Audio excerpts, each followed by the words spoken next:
دوسری بات جناب والا، اسلام کا مزاج میں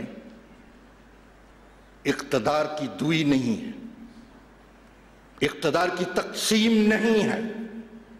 ان میں خلیفہ he had of the state ہوتا ہے اور خلیفہ he had of the government ہوتا ہے، اور جب تک آپ یہ نہیں کریں گے آپ کو مصیبتوں میں مبتلا رہیں گے، اور ہیں آپ کو تو مصیبتیں یہی ہیں، اقتدار کی تقسیم کی مصیبتیں ہیں، وہ فردر تقسیم سے تقسیم ہوتا جاتا ہے۔ اس کو آپ اگر وحدانی طرز حکومت آ جائے تو یہ بہترین چیز ہے، یہی درست ہے۔ اگر آپ ایک نیشن ہیں، ایک ملت ہیں، ایک خدا کو ماننے والے ہیں، ایک رسول کو ماننے والے ہیں، ایک قرآن پہ چلنے والے ہیں، آپ کی ہر چیز ایک ہے، تو آپ یہ چھوٹے چھوٹے انتظامی امور ختم بنا لیجئے۔ آپ صوبے رکھیے لیکن صوبے قومیتوں کی بنیاد پر نہیں، پاکستان میں قومیتوں کی بنیاد پر صوبے ہیں، یہ غیر اسلامی بات ہے، یہ متصادم ہے یہ بات اسلام سے، یہ اسلام سے جگہ نہیں کھاتی۔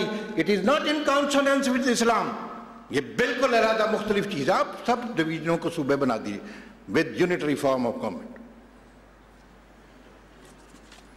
بات مجھے یہی عرض کرنا ہے۔ دوسری بات، ڈاکٹر صاحب نے ایک بہت اچھی بات فرمائی ہے جو ہمارے ملک میں عام طور پر اسلام کے نفاذ کے مقابلے میں پیش کرتی کہ صاحب ان لوگوں کو کیا بنے گا جن کو آپ لوگ سمجھتے ہیں یہ تو فاسق و فاجر ہیں۔ ڈاکٹر صاحب نے بڑی جرأت اور وسعت قلبی سے،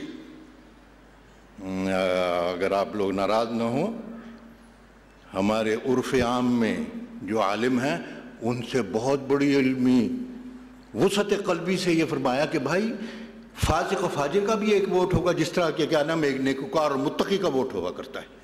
یہ بات، اصل بات یہ ہے کہ گورنمنٹ کا جو سٹیزن ہوتا ہے وہ جرم کر کے قتل کرنے کے بعد بھی سٹیزن رہتا ہے اسی ملک کا۔ اسی طرح اسلام کے دائرے سے جب تک کوئی شخص خارج نہیں ہوتا وہ فاسق و فاجر بھی ہو تو مسلمان رہتا ہے اور اس کے سول رائٹس وہی رہتے ہیں۔ میں سمجھتا ہوں ڈاکٹر صاحب نے جو ڈول ڈالا ہے، جو جدوجہد کر رہے ہیں، انشاءاللہ بہت جلد کامیابی سے ہمکنار ہوں گے، اور آپ لوگوں کا تعاون حاصل رہا، صحیح تعاون اس انداز کا کہ فاسق و فاجر مسلمان اور متقی مسلمان کے سول رائٹس ایک ہیں۔ اگر اس قسم کی آپ کے وسعت قلبی رہی تو انشاءاللہ بہت جلدی خلافت کا نظام پاکستان میں کامیاب اور قابل میں نافذ ہوگا۔ وَمَا عَلَيْنَا إِلَّا الْبَلَاغُ۔ شکریہ۔ سوال کوئی نہیں، صرف ایک اختلاف تھا، وہ سامنے آ گیا ہے، ٹھیک ہے۔ اب میں دعوت دے رہا ہوں سابق مشیر اقتصادیات UNO جناب KM اعظم صاحب کو کہ وہ تشریف لائیں اور اپنے خیالات کا اظہار فرمائیں۔ جناب KM اعظم صاحب۔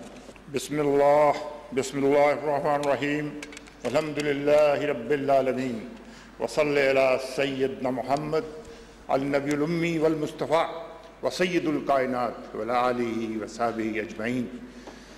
جناب محترم صاحب صدر ڈاکٹر سعد احمد صاحب، مہمانان گرامی، معزز حاضرین و حضرات، السلام علیکم ورحمۃ اللہ جمیعاً۔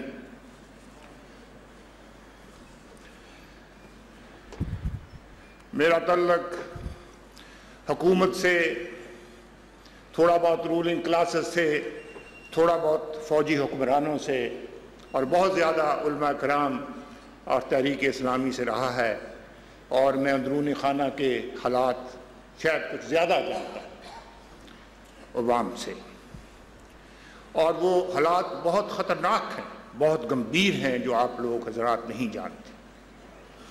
ایسے بھی ہوا کہ 1965 کی جنگ میں ایک بڑی مثبت پلان تھی کہ لاہور کو ہندوستان کے حوالے کر دیا جائے، تو آپ کے فوجیوں نے، جونیئر جوانوں نے ٹینکوں کے نیچے لیٹ کے وہ بلا دی، اور وہ بلا کرے دو کرنیلوں کا جنہوں نے حکم عدولی کرتے ہوئے 5 ستمبر کو BRB کنال کراس کر دی، اور وہ لوگ ہیں جنہوں نے ہندوستان کے 2 ڈویژنوں کا حملہ روک دیا۔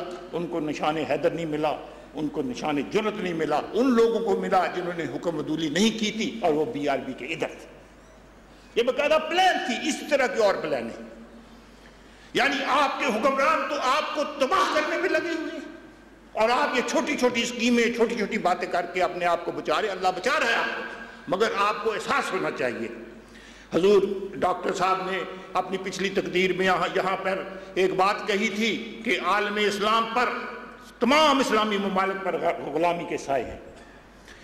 میں 19 سال تقریباً مشرق وسطیٰ میں رہا، اور میں جانتا ہوں کہ وہ سائے کتنے گہرے ہیں اور ان کے کیا کیا رنگ ہیں، اور اس غم میں میرے لیے یہ غم ذاتی اندرونی یہ مجھے کھاتا رہا، اور 1992 میں جو گلف وار میں ہوا اخیر وہ نسور بن کے زہر ہوا، اور بات اس نہج پہ پہنچی کہ دل کے پھپھولے جل اٹھے سینے کے داغ سے، اس گھر کو آگ لگ گئی گھر کے چراغ سے۔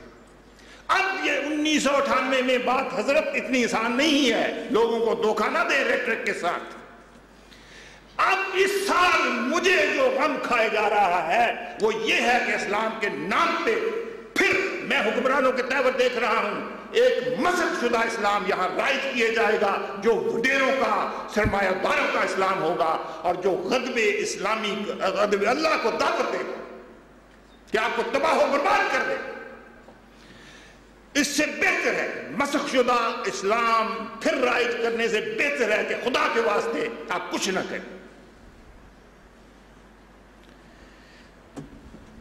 میں اپنی عاقبت سے ڈر رہا ہوں کیونکہ میرا بھی تحریک اسلامی سے ظاہری تھوڑا بہت تعلق ہے، مگر ڈر ڈر کے نیم بنوں نیم دروں، کیونکہ میں اس سے ڈر رہا ہوں کہ کہیں یہ مسخ شدہ اسلام رائج کرنے میں میں بھی نہ پھنس جاؤں اور وہ میرے مرشد کی وہ گارنٹی بھی ختم ہو جائے۔ انہوں نے کہا تھا کہ کامیابی کی گارنٹی کوئی نہیں ہے، اس کی ضمانت نہیں دی جاتی، مگر سرخ رو ضرور ہوگی۔